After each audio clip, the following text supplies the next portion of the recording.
दीदार की तलब हो तो नज़रें जमाए रखना, क्योंकि नकाब हो या नसीब सरकता ज़रूर है। नमस्कार, एक बार फिर आपका स्वागत है मेरे चैनल एक और कहानी में। और चलिए सुनते हैं फिर पुराना मौसम लौटा का एपिसोड नंबर 7। आपको याद है ना, अगले दिन रूही स्कूल जाने वाली थी। रूही ने डॉक्टर सुमित को तो बोल दिया था कि वो खुद ही चली जाएगी, मगर क्या डॉक्टर सुमित माने? आइए सुनते हैं रूही से क्या हुआ आगे। मैंने सुमित का कॉल रखा तो याद आया कि रियांश से भी तो बात करनी है। मैंने रेखा को कॉल लगाया। रेखा ने बताया कि रियांश ने बिल्कुल भी तंग नहीं किया इन 3 दिनों में। हाँ, थोड़ा सा उदास जरूर दिखता है। मैंने रेखा से कहा कि मेरी बात करवाए रियांश से। Good evening Ruhi ma'am.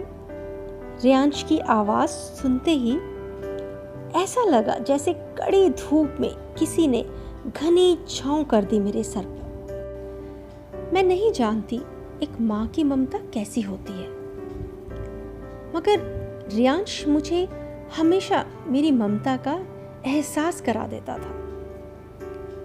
उसकी एक आवाज से जैसे अपने गम भूल ही गई मैं। रियांश, कैसे हो आप? मुझे बहुत खुशी हुई कि आपने रेखा मैम को तंग नहीं किया। कल मैं आ रही हूँ स्कूल, बोलो क्या लाऊं आपके लिए? मैंने रियांश से पूछा। वाह, आप कल आ रहे हो? मेरे लिए मफिन्स लेकर आना, रियांश बोला। Okay, promise. चलो ठीक है रियांश, गुड नाइट। मैंने फ़ोन रखा तो लगा कि कितनी फ्रेशनेस आ गई मेरे अंदर। किसी ने खूब कहा है, कभी चुपके से मुस्कुरा कर देखना, दिल पर लगे पहरे हटा कर देखना, ये ज़िंदगी तेरी खिलखिला उठेगी, खुद पर कुछ लम्हे लुटा कर देखना। अब मैं अपना मूड खराब नहीं करना चाहती थी, इसलिए बस रियांश के बारे में सोचते हुए ही सो गई। सुबह जल्दी उठ गई क्योंकि तैयार होकर बस भी लेनी थी और सुबह ज़्यादा भीड़ भी रहती है, इसलिए सोचा सुबह 6:30 बजे नाश्ता करके निकल जाऊंगी। 6 बजे ही जिमित का फ़ोन आ गया। रूही जी, कितने बजे चलना है? मैं रेडी हूँ,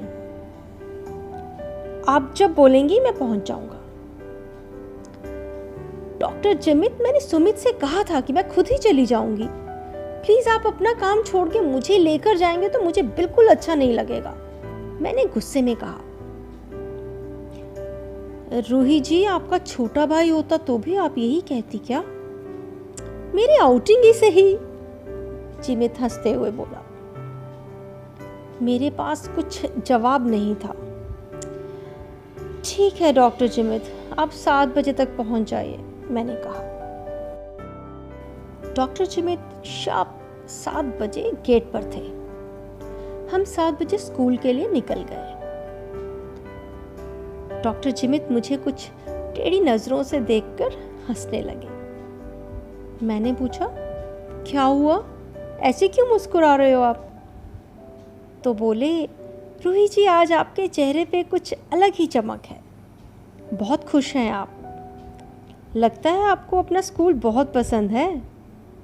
मैं हंस पड़ी। सही कहा डॉक्टर जिमित, मैं एक टीचर हूँ तो बच्चे तो मुझे पसंद ही हैं, मगर ये चमक किसी से मिलने की खुशी की है। कोई है जो मेरा इंतज़ार कर रहा है स्कूल में। ओ रियली रूही जी, कोई अफेयर चल रहा है क्या आपका?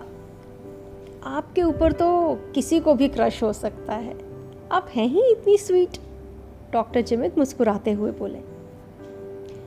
हाँ, अफेयर तो है, 12 साल के बच्चे के साथ मैंने हंसते हुए डॉक्टर जिमित से कहा। और देखना, वो भी मेरे लिए ऐसे ही बेचैन हो रहा होगा। रूही जी, अब तो मैं भी एक्साइटेड हूँ आपके छोटे से बॉयफ्रेंड को देखने के लिए, डॉक्टर जिमित बोले और हम दोनों जोर जोर से हंसने लगे। रूही जी, एक पर्सनल क्वेश्चन पूछ सकता हूँ? डॉक्टर जिमित बोले। डॉक्टर जिमित सुबह तो बहुत छोटे भाई होने का वास्ता दे रहे थे और अब इतनी फॉर्मेलिटी। अच्छा, सबसे पहले तो आप मुझे रूही जी बोलना बंद करो और दीदी बोला करो, मुझे अच्छा लगेगा। मैंने जैसे ही ये बोला तो झट से डॉक्टर जिमित बोले, आपका ऑर्डर सर आंखों पर, मगर एक शर्त है, आप भी मुझे जिमित बुलाएंगी और आप नहीं कहेंगी। मंजूर हो तो बताओ। मैंने भी हामी भरते हुए कहा कि ठीक है।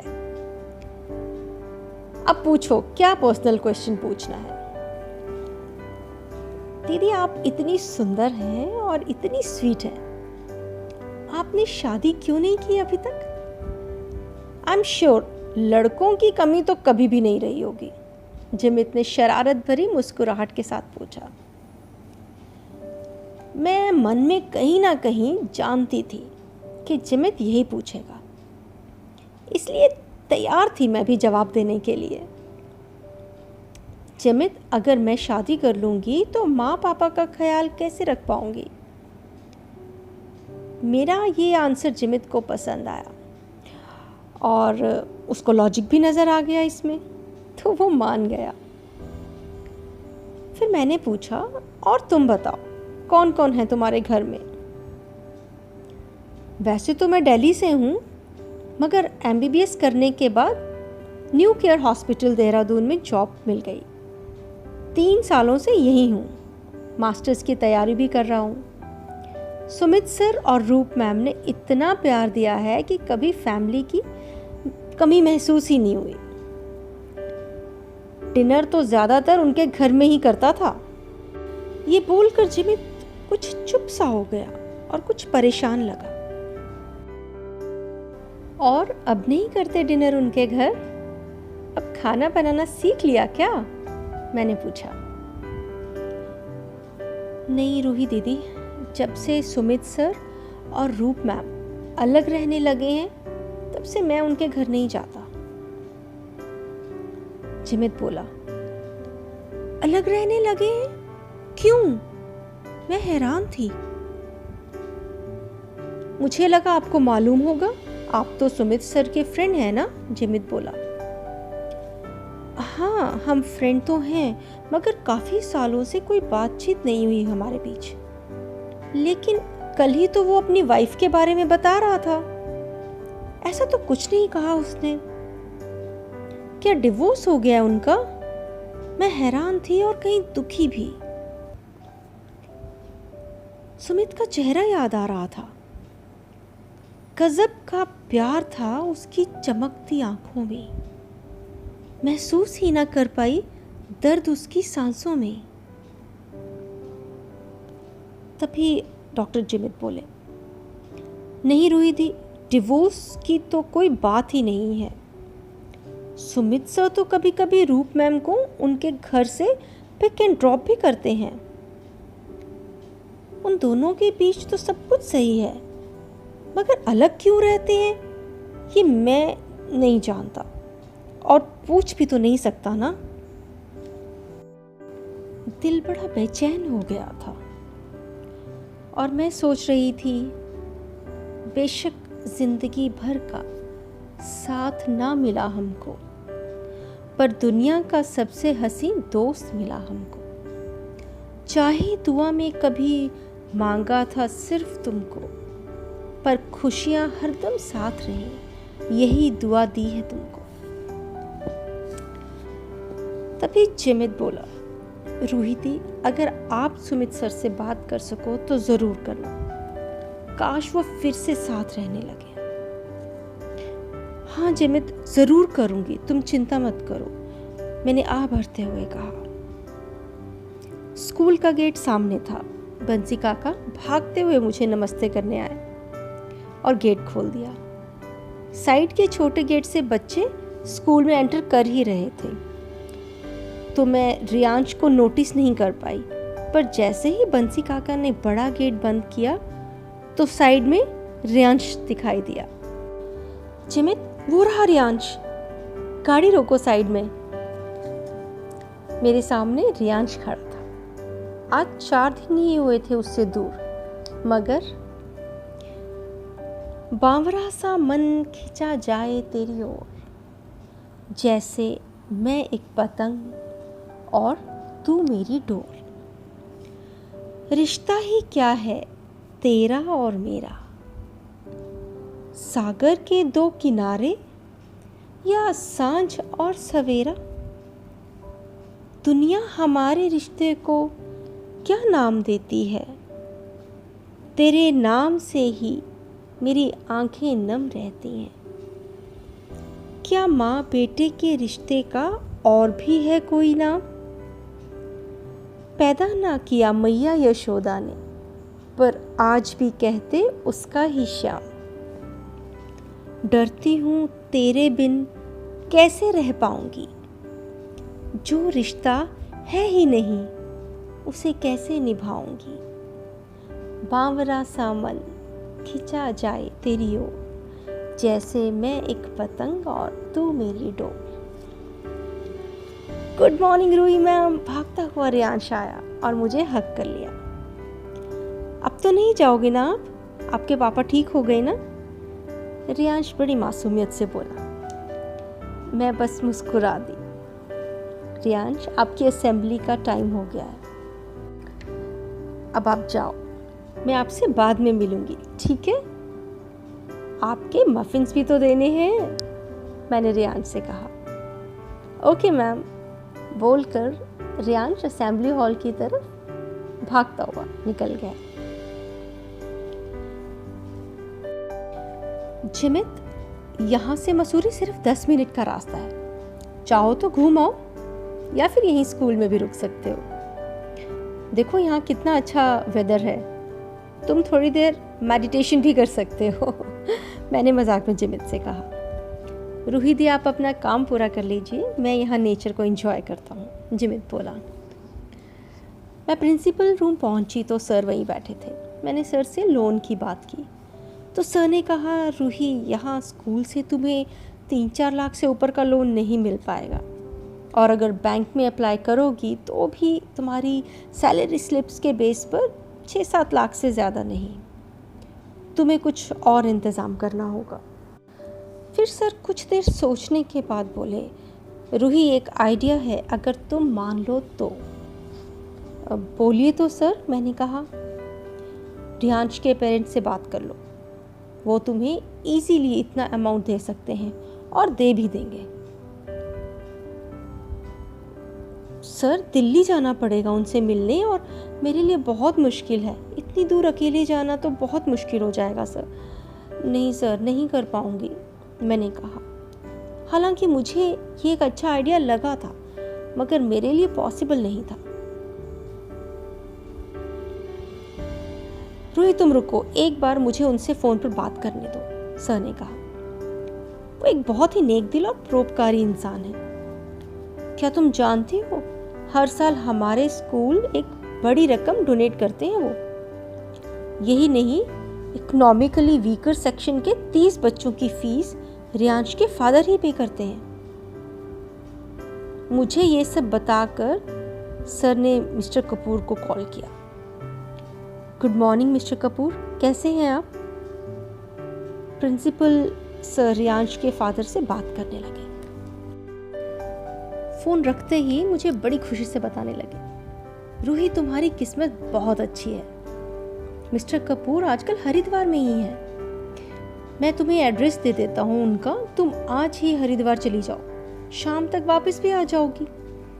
काम हो जाने पर मुझे फ़ोन ज़रूर कर देना, मुझे भी तसल्ली हो जाएगी। और तुम लीव की चिंता मत करो, बस मुझे फ़ोन पर ही बता देना, मैं सैंक्शन कर दूँगा। आज तो सचमुच मैं भी हैरान थी अपनी किस्मत को देखकर, इतनी जल्दी मेरी प्रॉब्लम सॉल्व हो गई। मैं प्रिंसिपल सर को थैंक्स बोलकर जिमित के साथ वापस निकल गई। रियांश को वापसी पे मिलकर नहीं आ पाई, क्योंकि अभी तो असेंबली भी ख़त्म नहीं हुई थी। तो मफिन्स मैंने रेखा को पकड़ाए और मैं वापस निकल गई। जिमित, मुझे हरिद्वार जाना होगा, मैंने जिमित से कहा। अरे आज का तो दिन ही आपके नाम है, जहाँ चाहे ले चलो, जिमित हंसते हुए बोला। ना ही उसने पूछा क्यों जाना है, ना ही मैंने बताया। मन ही मन सुमित का शुक्रिया अदा कर रही थी। बस में आती तो कहाँ धक्के खाती फिरती, मसूरी और फिर हरिद्वार। इधर उधर की बातें करते हुए हम हरिद्वार 2 घंटे में ही पहुंच गए। दिए हुए एड्रेस पर पहुंचे तो बहुत बड़ी कोठी थी। वहाँ बाहर गार्ड खड़ा था और अंदर गाड़ियाँ। मैंने गार्ड से कहा कि मुझे मिस्टर एंड मिसेस कपूर से मिलना है। तो उसने कहा कि मिस्टर कपूर अभी बाहर गए हैं और थोड़ी देर में वापस आ जाएंगे। मिसेस कपूर अंदर ही है और मुझे अंदर हॉल में ले गया। मैंने जिमित को कार में ही वेट करने को कहा। घर का नौकर पानी लेकर आया और एक बहुत ही अच्छे से तैयार और काफ़ी गुड लुकिंग लेडी अंदर से आई और मुझे विश करके बैठ गई मेरे सामने। जी बोलिए, आई एम मिसेस कपूर। मैं थोड़ी कंफ्यूज थी। ये रियांश की माँ तो नहीं है। उनकी शक्ल तो मुझे अच्छे से याद है, बहुत खूबसूरत है वो। रियांश भी तो बिल्कुल अपनी माँ जैसा है। जी नमस्ते, मैंने कहा। मुझे रियांश की मदर से मिलना है। मैं उसकी स्कूल टीचर हूँ। मेरा नाम रूही है। जी बताइए, रियांश मेरा ही बेटा है। ये सुनकर मेरे मुंह से कुछ शब्द ही नहीं निकल रहे थे। मेरी तो समझ से सब बाहर ही हो गया था। तभी वो बोली, कुछ प्रॉब्लम है क्या रियांश से रिलेटेड? मैं एकदम बोल पड़ी, जी नहीं, मुझे एक्चुअली मिस्टर कपूर से कुछ काम था। सुबह फ़ोन पे उनसे बात हुई थी। मेरी ज़ुबान भी लड़खड़ा रही थी और दिमाग ने तो जैसे काम करना ही बंद कर दिया था। उन्होंने झट से मिस्टर कपूर को फ़ोन लगाया और मेरे आने के बारे में बताया और फिर वो 2 मिनट के लिए अंदर चली गई। फिर 20 लाख रुपए एक बैग में लेकर बाहर आई और बोली, ये रियांश के पापा ने आपको देने को कहा है।